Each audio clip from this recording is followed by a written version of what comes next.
So you want to travel the world, but you've got a carry-on full of devices that need to be plugged in, charged, used multiple times over your trip. And the power plugs over there are strange and different. What do you do? So if you live in the United States like me, you're dealing with power plugs that give you 110 volts and 60 hertz.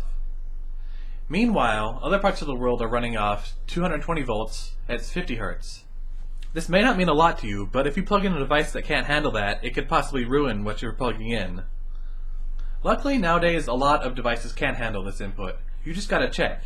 For example, I have my Razr here, and it plugs in using a basic two-prong thing. Now, on these, it will have these little descriptions on there, basically telling you if it can handle up to a certain amount of volts. And yes, input 100 to 240 volts. So that'll work. On most laptop powered cords, it has this big power block in the middle, and basically this conditions the power going into your computer.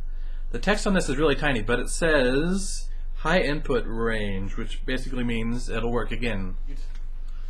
If you have a phone or tablet, they're charging off a USB type device, like this little wall wart here, with a single USB plug at the end. Basically all USB devices charge off 5 volts, no matter what you plug it into, so you don't really have to worry too much about phones or stuff like that. One of the main things you're going to have to pay attention to is stuff like this, a hairdryer, anything with a heating element.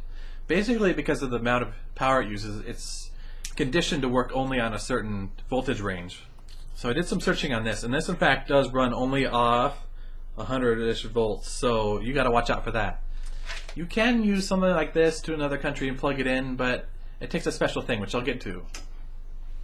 So the next obvious point is that these little flat blades we have on American plugs don't work everywhere in the world. And that's why I have this. So this is a little foreign voltage adapter set right here. Basically, I think I got this at Walmart or Target or something. And it has all these little heads. So this is a European style plug, the 2 round things. And then the other side, it'll allow you to plug in the 2 flat prongs. If you're going to England or someplace like that, you'll probably see something like this, which has the 2 rectangular prongs and a big ground prong in there. There's also a V-shaped prong thing like you see in New Zealand or Australia. Now these things are just adapters. They help you plug things into the wall.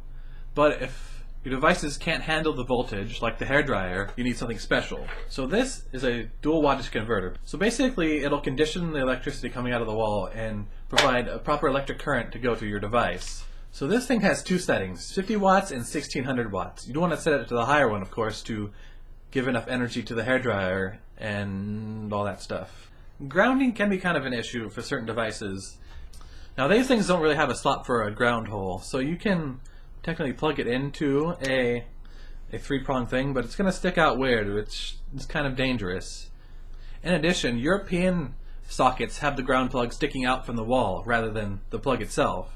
So you kind of have to make sure you get the right adapter for your device. As for USB plugs, you can bring around this American style USB plug and plug it in with an adapter, but it's easy enough to buy an adapter for the country you're going to. Like I said, they all run at 5 volts, so plugging this into a wall and charging any USB device with this will save you space on adapters, free up an adapter for you, and you'll be all good. Now I have to add in a word of warning. If you're going to a third world country that might have weird power situations like brownouts or power surges, you're going to want to be wary of what you plug in. After all, if you do get a power surge, it can possibly ruin your device, and you don't really want that when you're out and traveling.